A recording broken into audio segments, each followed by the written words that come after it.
Shalom, selamat pagi sahabat yang diberkati oleh Tuhan Yesus. Berjumpa lagi dengan Pastor Roy di hari ini di 28 Agustus 27 Agustus 2020 di renungan pagi kita di hari ini. Oke, sebelum kita dengarkan renungan pagi hari ini, mari kita dengarkan satu bagian.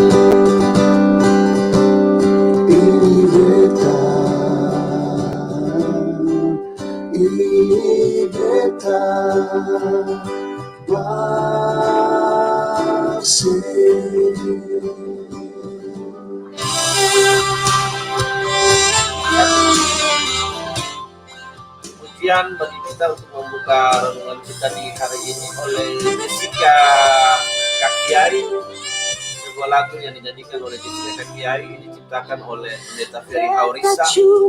Beta cuma bisa lari saja bar Tuhan Yesus. Biar pujian ini menghantar kita sebelum kita mendengarkan firman Tuhan. Selamat menikmati. Beta cuma bisa. Beta cuma bisa lari saja par Tuhan Yesus. Tuhan Yesus, tolong beta. Tiap hari, tiap jam, beta sembahyang sing habis-habis. Serahkan hidup par Tuhan Yesus, panise. Beta cuma bisa lari saja par Tuhan Yesus. Tuhan Yesus, tolong beta.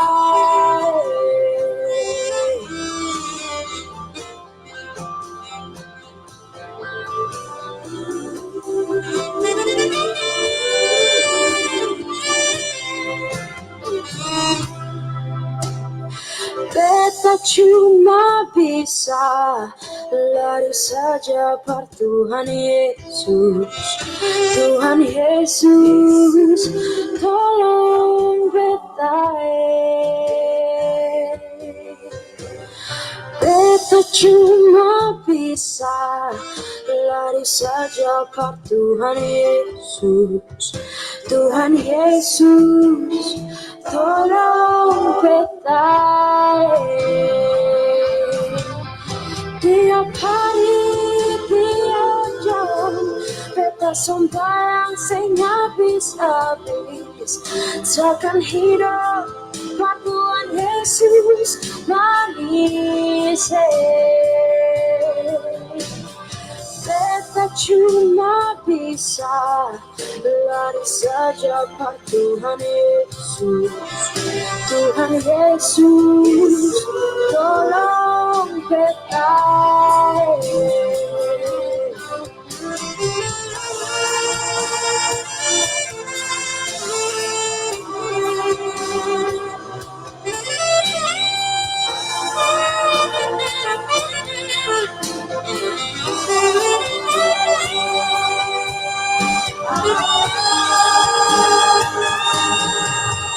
Tiap hari, tiap jam, beta sembahyang sing habis-habis. Serahkan hidup par Tuhan Yesus, manise. Beta cuma bisa lari saja par Tuhan Yesus. Tuhan Yesus, tolong beta. Tuhan Yesus, tolong beta. Tuhan Yesus, yang tolong beta.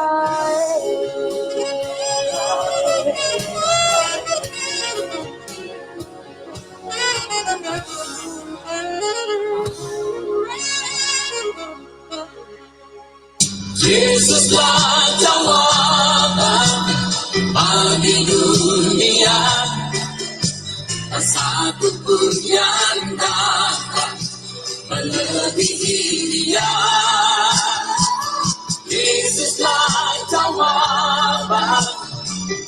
bagi dunia, pemimpin dan penolong jalan kehidupan.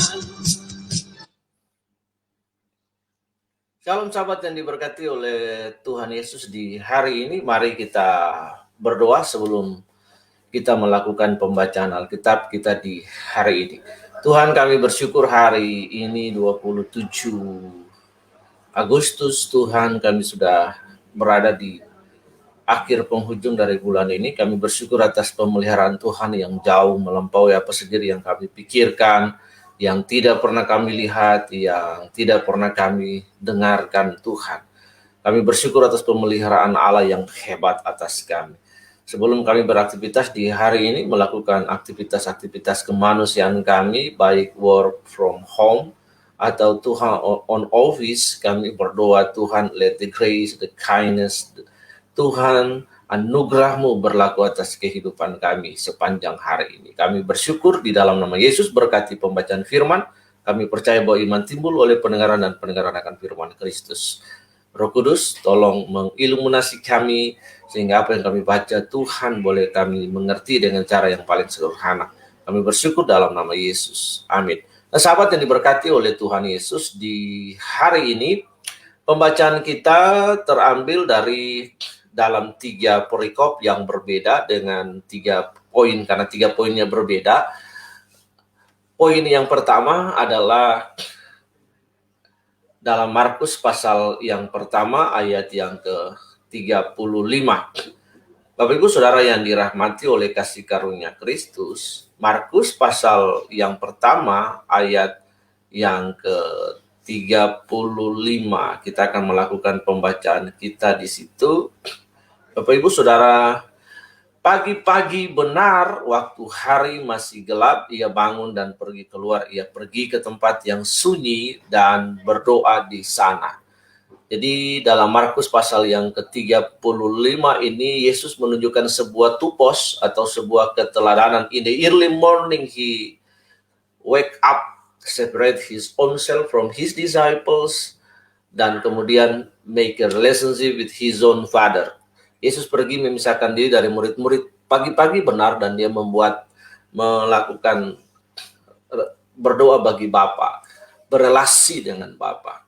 Sahabat yang diberkati oleh Tuhan Yesus, there's a 3 point, ada 3 poin. Pertama, why we pray to God. Yang pertama, mengapa kita berdoa? Karena dengan berdoa, maka kita berelasi dengan Bapa, berhubungan dengan Allah. Kemarin dalam salah satu podcast oleh kakak saya di Ambon, Pendeta Reza Sarana Mual, juga beliau menyampaikan bahwa doa adalah nafas kehidupan orang percaya. It's very important bagi kita untuk memiliki relasi dan hubungan dengan Allah dalam doa. Pertama, mengapa kita berdoa? Karena dengan berdoa kita berelasi dengan Allah. Yang kedua, mengapa kita berdoa? Karena dengan berdoa kita tahu Allah menjawab doa-doa kita. Kalau Allah tidak menjawab doa-doa kita, maka kita tidak mungkin berdoa kepada sesuatu yang menjawab doa-doa kita. Mengapa kita berdoa? Karena kita tahu Allah menjawab doa-doa kita. Even sekalipun walaupun jawabannya ada 3. Yang pertama, ya, karena sesuai dengan kehendak Allah. Dalam percakapan kemarin, dalam sebuah diskusi streaming dengan seorang legenda sepak bola yang live di Facebook, dan saya terlibat di situ juga dengan Bung Rocky Putirai. Dia berdoa, dia minta Tuhan berikan apa yang saya butuhkan, bukan yang saya inginkan. Nah, ini yang paling penting sekali. Jadi apa yang saya butuhkan, bukan apa yang saya inginkan. Jawaban doa yang kedua, ya tunggu, wait. Jawaban doa yang ketiga adalah tidak. Nah, karena tidak sesuai dengan keinginan dan kehendak Tuhan. Bapak Ibu Saudara, itulah poin kedua, why we pray to God. We pray to God untuk Allah karena kita tahu Allah menjawab doa-doa kita. Yang ketiga, pengalaman pribadi saya tidak harus menjadi pengalaman orang lain, tapi I just want share for us adalah ketika saya memulai hari saya dengan doa, segala sesuatunya berjalan dengan jauh lebih baik, lebih efektivitas, lebih baik. Nah, Bapak Ibu Saudara yang dikasihi oleh Tuhan, Tuhan Yesus saja dalam inkarnasinya sebagai manusia untuk datang menyelamatkan manusia, Bapak Ibu Saudara yang dikasihi Tuhan, dia menunjukkan sebuah interdependen, sebuah keterbergantungan kepada his own father, kepada Bapa. Bagaimana dia berelasi dengan Allah dalam sebuah ketergantungan mutlak kepada Allah. Karena dalam inkarnasi sebagai anak Allah, dia mengambil daging ini. Itulah sebabnya dia juga butuh kebergantungan kepada Bapa. Karena itu di sini dikatakan bahwa pagi-pagi benar dalam Markus pasal 1 ayat 35 ini, early morning, pagi-pagi benar. Yesus sudah bangun dan pergi ke tempat sunyi dan berdoa di sana. Nah, Bapak Ibu Saudara yang dirahmati oleh kasih karunia Kristus, jika Tuhan Yesus dalam inkarnasinya sebagai manusia yang juga mengenakan daging, Bapak Ibu sama seperti Anda dan saya memiliki kebergantungan kepada Allah, apalagi Anda dan saya harus memiliki kebergantungan kepada Allah. Mazmur 121 berkata bahwa aku melayangkan mataku ke gunung-gunung, dari manakah akan datang pertolonganku? Bahwa pertolongan kita ialah dari Tuhan yang sudah menjadikan langit dan bumi ini. There's so many helper around us. Ada begitu banyak orang penolong di sekeliling kita, tapi mereka bukan pencipta. Para pencipta kita itu hebat dan dahsyat. Yang membedakan penolong-penolong yang lain dengan Allah yang menolong kita. Allah yang menolong kita adalah pencipta, yang lain bukan pencipta. Karena itu mereka tidak ilahi, mereka tidak divine. Jadi Bapak Ibu Saudara, ya poin yang pertama ini terambil dalam Markus pasal 1 ayat 35. Yesus pagi-pagi benar bangun, memisahkan diri dari murid-muridnya dan pergi mengambil waktu, take a time to pray, take a time to make a relationship with his own Father. Ini penting bagi kita sebelum kita memulai hari aktivitas apapun di pagi hari, kita mengambil waktu untuk bersekutu dengan Tuhan Yesus. Sahabat, satu pujian dari Jessica Haurisa, sebuah pujian yang mengantarkan kita, yang membawa kita untuk mengerti bahwa hanya Tuhan Yesus saja tempat kita berlindung. Biarlah kita mendengarkan pujian ini sebelum kita masuk pada poin yang kedua ya. Tuhan Yesus memberkati. Selamat menikmati pujian yang pertama ini sebelum kita masuk pada poin yang kedua.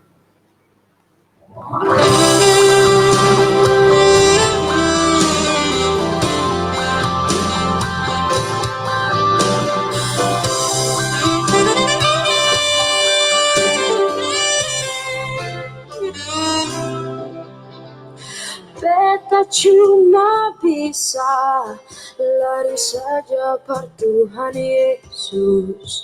Tuhan Yesus, tolong beta. Beta cuma bisa lari saja per Tuhan Yesus. Tuhan Yesus, tolong beta. Tiap hari, tiap jam, beta sembahyang sing habis-habis. Serahkan hidup per Tuhan Yesus Panise.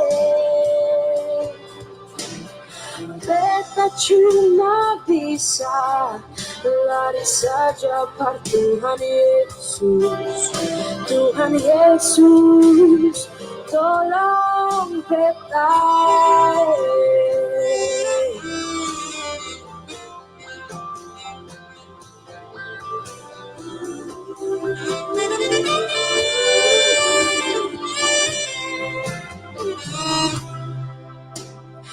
Beta cuma bisa lari saja per Tuhan Yesus.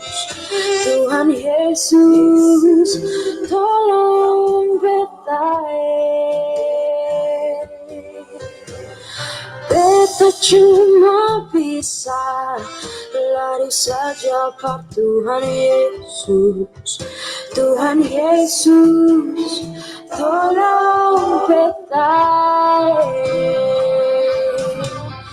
Tiap hari, tiap jam, beta sembahyang sing habis-habis. Serahkan hidup per Tuhan Yesus Panise. Beta Beta cuma bisa lari saja pada Tuhan Yesus. Tuhan Yesus, tolong beta.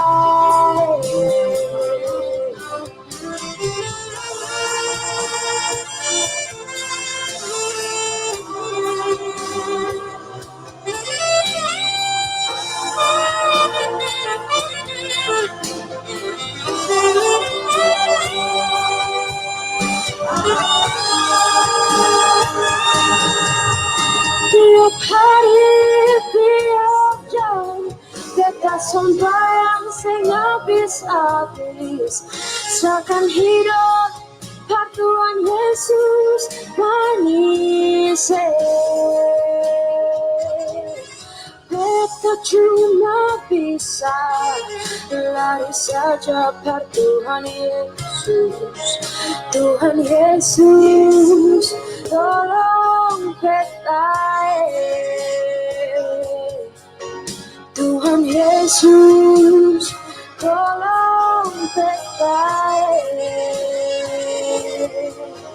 Tuhan Yesus, yang tolong beta.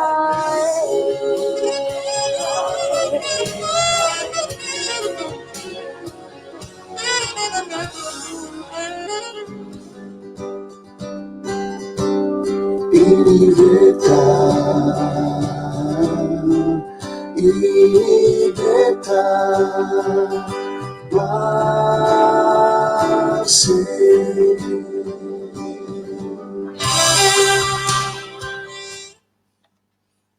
Nah, sahabat yang diberkati oleh Tuhan Yesus, kita kembali lagi poin yang kedua, ada di dalam Lukas pasal yang ke-10 ayat yang ke-42. Sekali lagi Lukas pasal yang ke-10 ayat yang ke-42, firman Tuhan berkata, tetapi hanya satu saja yang perlu, Maria telah memilih bagian yang terbaik yang tidak akan diambil daripadanya. Bapak Ibu yang dikasihi oleh Tuhan Yesus, kata bagian terbaik yang tidak akan diambil daripadanya, which shall not be taken away from her. Bapak Ibu Saudara, bagian yang terbaik, Mary mendapat the best portion, that she was sitting on the feet of Christ, di mana Maria duduk di kaki Tuhan. Jadi Yesus bertamu ke rumah keluarga ini, ada Marta, ada Lazarus, dan ada Maria. Marta sibuk sekali mencari perkenanan Tuhan dengan semua hal yang dia lakukan, dia masak dan lain sebagainya. Bukan Tuhan Yesus tidak melarang dia untuk masak, tetapi ada bagian yang penting. Kita harus memahami bahwa pesan yang dibawa oleh Yesus yang hadir di rumah itu jauh lebih penting dari semua persiapan. Artinya kalau ada makanan cukup pada waktu dan tempat itu. Nah, yang Yesus mau adalah pesan yang dia bawa, perkataan yang dia bawa, firman yang akan dia sampaikan. Karena itu bagi kita adalah penting sekali untuk memiliki attitude dan perilaku seperti Maria that was sitting on the feet of Christ. Firman Tuhan berkata bahwa iman timbul oleh pendengaran, dan pendengaran akan firman Tuhan. Itu yang tertulis di dalam Roma pasal yang ke-10 ayat yang ke-17. Contoh pertama tadi kita udah lihat, Yesus menunjukkan sebuah tupos, sebuah keteladanan, bagaimana dia memiliki kebergantungan kepada Bapaknya dengan memisahkan diri dari murid-murid, dan in the early morning dia pergi dan membuat relasi berdoa kepada Bapa. Yang kedua ini adalah bagaimana Maria memiliki sebuah teladan yang perlu kita teladani, adalah dengan duduk di kaki Tuhan, dengan terus mendengarkan apa yang Tuhan Yesus sampaikan. It's very important for us. Sebelum kita melakukan segala pekerjaan, marilah kita mencari kebenaran terlebih dahulu, karena Yohanes pasal yang ke-8 ayat yang ke-32 berkata bahwa if you know about the truth shall make you free. Jika kamu mengenal kebenaran, maka kebenaran itu akan memerdekakan kamu. Dalam Yohanes pasal yang ke-14 ayat yang ke-6 firman Tuhan berkata bahwa aku adalah jalan, kebenaran, dan kehidupan, tidak ada seorang pun yang sampai kepada Bapa jika tidak melalui aku. Jadi Yesus adalah kebenaran itu. Pagi-pagi sekali, karena itu mari kita berelasi dengan kebenaran. Kita mencari kebenaran, sukacita dan damai sejahtera oleh Roh Kudus sepanjang hari ini, sehingga semua yang kita kerjakan dituntun oleh Allah. Memulai hari dengan Allah, memulai kehidupan dengan Allah. Yang punya kehidupan ini dia, yang menciptakan kehidupan ini dia, yang membentangkan kehidupan ini dia. Supaya kita berjalan dalam jalannya Allah. Ada banyak jalan yang disangka orang lurus, tapi jalannya menuju maut. Pagi hari ini kita butuh hikmat, kita butuh direction, kita butuh guidance, kita butuh tuntunan daripada Tuhan. Jadi teladan yang kedua adalah dari Maria. That she was sitting on the feet of Christ and keep to hear what the Jesus tell to her. Nah, ini yang penting sekali sahabat yang diberkati oleh Tuhan. Itu poin kedua dari Lukas pasal yang ke-10 ayat yang ke-42. Poin yang ketiga kita akan lihat dari pasal yang berbeda, dari Kisah Para Rasul pasal yang ke-6. Bapak Ibu Saudara yang dirahmati oleh kasih karunia, Kisah Para Rasul pasal yang ke-6 ayat yang ke-2. Di situ dikatakan, then the 12 called the multitude of the disciples unto them and said, it is not reason that we should leave the word of God and serve tables. Artinya bahwa murid-murid ini sudah banyak, mereka tidak mau meninggalkan pelayanan firman dan doa. Di situ dikatakan berhubung dengan itu ke-12 rasul memanggil semua murid yang berkumpul dan berkata, kami tidak merasa puas karena kami melalaikan firman untuk melayani meja. Jadi Bapak Ibu Saudara yang dirahmati oleh firman Tuhan, setelah hari Pentakosta, gereja bertumbuh dengan begitu luar biasa. Setelah hari after the Pentecost Day, kemudian the first church established in Jerusalem, kita melihat dalam Kisah Rasul pasal 2, pasal 4, one the single preaching of Peter the Apostle, itu 3.000 orang memberi diri kepada Kristus. Mereka menjadi sebuah kumpulan gereja yang besar pada waktu itu. Dan setelah gereja itu bertumbuh dalam Kisah Para Rasul pasal 6, rasul-rasul banyak pelayanan dan pekerjaan, karena itu mereka membutuhkan waktu untuk firman Tuhan. Dalam pasal yang ke-6 ayat 2 dan 4 berkata, ayat 4 berkata, supaya kami sendiri dapat memusatkan pikiran dalam doa dan firman Tuhan. Artinya di dalam rutinitas dan banyaknya pelayanan berhubung dengan banyak orang yang bertobat dan memberi diri untuk ada dalam kumpulan gereja perdana itu, maka mereka melalaikan meja firman Tuhan. Karena itu mereka memanggil jemaat-jemaat yang ada itu, kumpulan banyak orang, dan memilih 7 orang yang kita sebut tahu atau memilih 7 diaken, diakonos. Ada Filipus, Prochorus, Nikanor, Timon, Permenas, dan Nikolaus.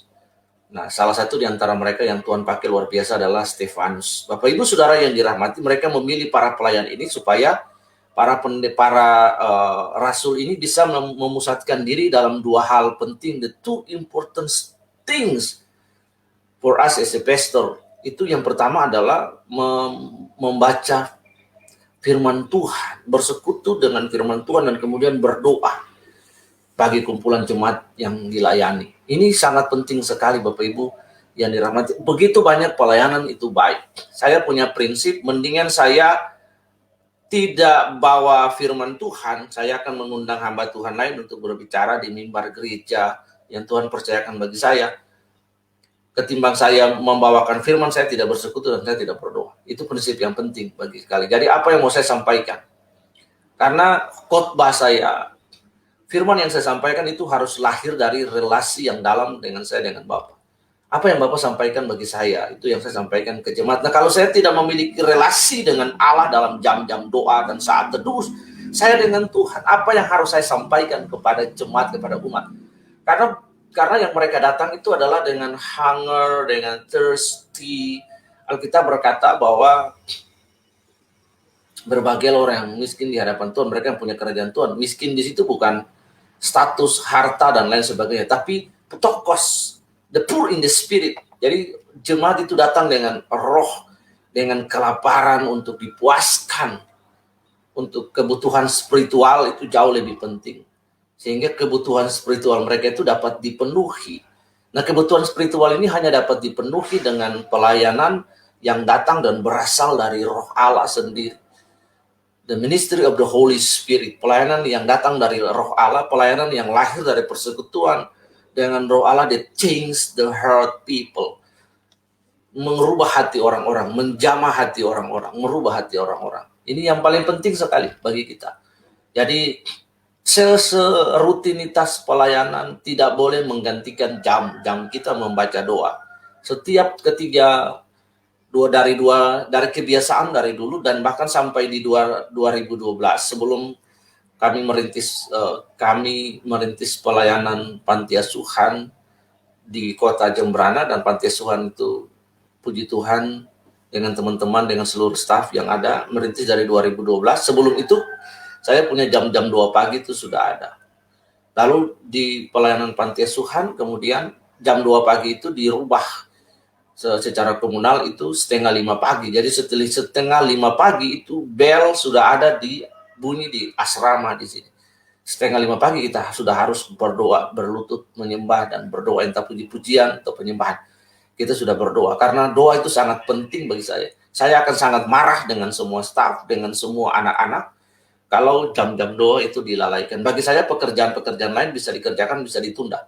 Tapi doa itu tidak bisa ditunda. Baca Alkitab, doa itu sangat penting untuk memulai hari. Penting sekali.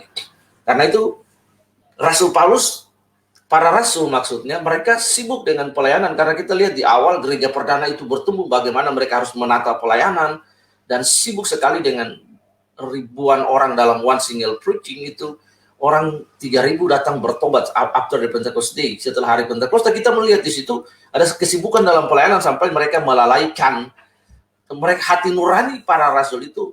Mereka melalaikan pelayanan firman, Bapak Ibu, pelayanan untuk meja. Karena itu mereka membutuhkan orang lain. Mereka membutuhkan para pelayan yang lain. Untuk apa? Untuk juga melayani, sehingga para rasul itu boleh mengambil dan mempusatkan pikiran dalam 2 hal, pelayanan doa dan firman.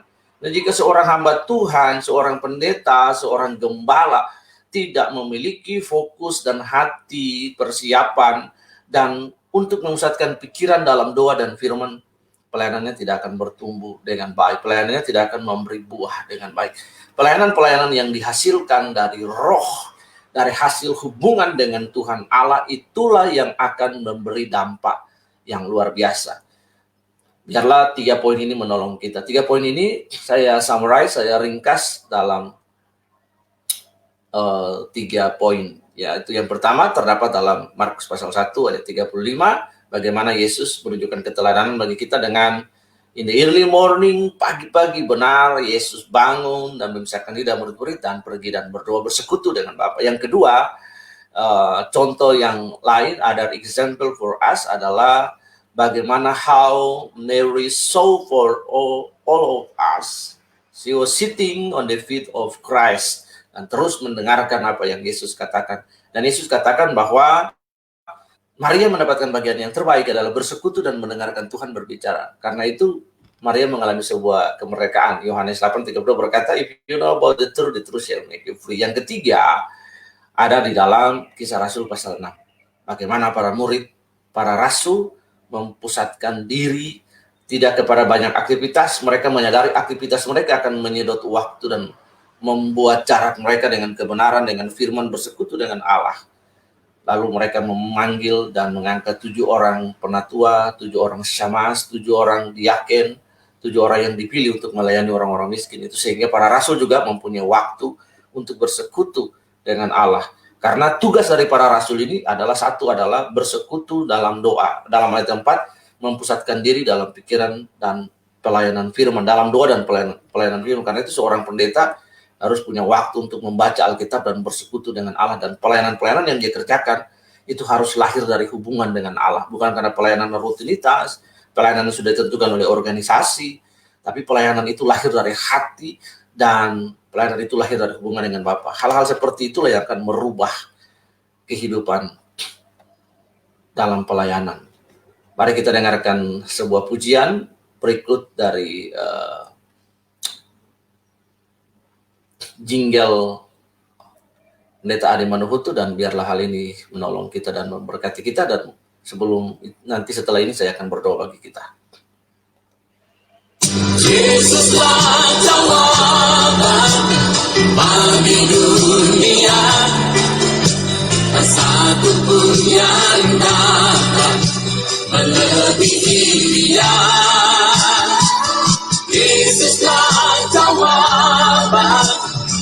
bagi dunia, pemimpin dan penolong jalan kehidupan. Baik sahabat yang diberkati oleh Tuhan Yesus, mari tunduk kepala dan kita berdoa. Bapa, hamba berdoa dan memberkati. Terima kasih buat kebenaran firman-Mu. Terima kasih Roh Kudus yang sudah mengiluminasi kami sehingga kami mempunyai pengertian dari 3 ayat Alkitab, 3 poin. Yang pertama dari Markus 1 ayat 35, kemudian Lukas pasal yang ke-10 ayat 42, dan kemudian Kisah Rasul pasal yang ke-6 ayat 2 dan ayat 4. Tuhan, pemahaman ini menolong kami supaya pertama kami belajar memiliki kebergantungan kepada Tuhan, memulai segala sesuatu dengan Tuhan, dan kami tidak melalaikan jam-jam doa serta perenungan akan firman Tuhan. Engkau memberkati setiap pribadi yang menyaksikan streaming yang sederhana ini Tuhan, sebelum mereka memulai seluruh aktivitas mereka. Tuhan, tolong mereka dalam setiap pekerjaan-pekerjaan yang mereka kerjakan, rumah tangga dan keluarga, bahkan kami hari ini tempat ini. Kami berdoa dan mengucap syukur, kami tahu bahwa pertolongan kami datang daripada Tuhan yang menjadikan langit dan bumi. Bersama dengan Tuhan Yesus dan tuntunannya atas kehidupan kami untuk menjalani hari ini. Maka hari ini kami berjalan bersama-sama dengan Tuhan Yesus. Roh Kudus mengadvokasi kami sepanjang hari ini, sehingga hari ini kami selalu memiliki keberkenanan kepada Bapa di surga. Terpuji nama Tuhan, kami sudah berdoa dan kami mengucap syukur. Haleluya, haleluya, amin. Nah sahabat, Tuhan Yesus memberkati kita di hari ini apapun yang kita kerjakan. Amin.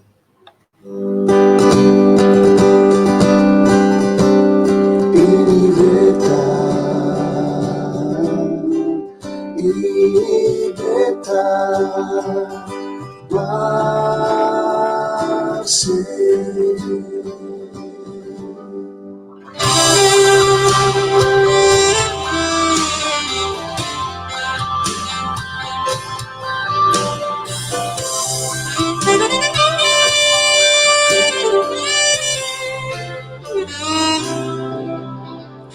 Beta cuma bisa lari saja per Tuhan Yesus. Tuhan Yesus, tolong beta. Beta cuma bisa lari saja per Tuhan Yesus. Tuhan Yesus, tolong beta. Tiap hari, tiap jam, beta sembahyang sing habis-habis. Serahkan hidup per Tuhan Yesus panise. Beta cuma bisa lari saja per Tuhan Yesus. Tuhan Yesus, tolong beta.